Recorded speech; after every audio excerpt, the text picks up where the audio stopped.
Son deuxième roman, Le Jardin d'Adalou, paru en 2012 chez les Classiques Ivoiriens, est l'une des plus belles publications littéraires de ces dernières années en Côte d'Ivoire.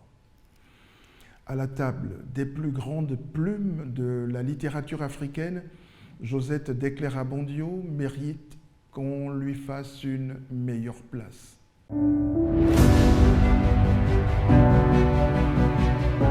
Fait-on forcément un bon roman avec une belle histoire? Peut-être, mais une certitude, une belle histoire racontée dans un style que porte le talent de son auteur est forcément une belle création. Pour moi donc, et certainement pour tous ceux qui l'ont lu il y a quelques années, Le Jardin d'Adalou est un grand roman. Ce travail de création est une belle ode à la vie, avec en toile de fond une noire gaieté d'exister comme on aime si souvent dans les fictions. L'histoire d'Espéranza, l'héroïne de ce récit haletant, rappelle cette réflexion du romancier algérien Yasmina Khadra dans Le baiser et la morsure. Je cite: « Il faut continuer de croire à la beauté des choses et percevoir des signes rédempteurs dans les déconvenus. » Page 136. Le Jardin d'Adalou, c'est l'histoire d'Espéranza.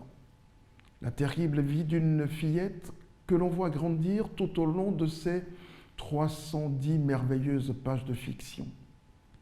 En pleine guerre, en pleine forêt à la frontière ivoiro-libérienne, Espéranza rencontre Gaston, un personnage noir de contradiction et qui sera pour elle à la fois son père et son bourreau. Espéranza était vieille de toutes les vies qu'elle a vécues, écrit merveilleusement bien Josette Declercq-Abondio, qui peint avec beaucoup de justesse toutes les formes de violence de la guerre, les turpitudes des hommes, le statut dévalorisant fait aux femmes. La grande fascination de ce magnifique roman, c'est l'aisance avec laquelle Josette Declercq-Abondio nous rend sympathiques et attachants ces odieux personnages. Et tout au long du roman, quand ces derniers meurent, comme cela arrive souvent, c'est d'abord pour les faire mieux exister. Il y a quelques années, me confiait-elle dans une interview jamais diffusée, elle me disait: « Je m'attache à mes personnages, je lutte beaucoup avec eux, c'est une épreuve permanente, c'est un conflit permanent, combien même je les aime tendrement. » Fin de citation. Entre la méchanceté diabolique de Gaston, la tendresse de Marcoura, sa jeune sœur, ou encore les tribulations du proxénète Lasso, Espéranza s'est tracé sa route au gré des aléas de la vie. Mais le charme de ce récit, c'est la résilience de son héroïne qui brave toutes les épreuves en portant à bout de bras son destin. Elle traverse ce champ d'épreuves avec la grâce de ces héroïnes des temps immémoriaux dont les récits nous parviennent encore aujourd'hui. Elle apprendra à lire et à écrire grâce à un personnage peu recommandable. Le pouvoir du savoir lui dégagera les voies d'un avenir pourtant cousu d'épreuves. « J'ai échappé à tous les périls », soupire-t-elle.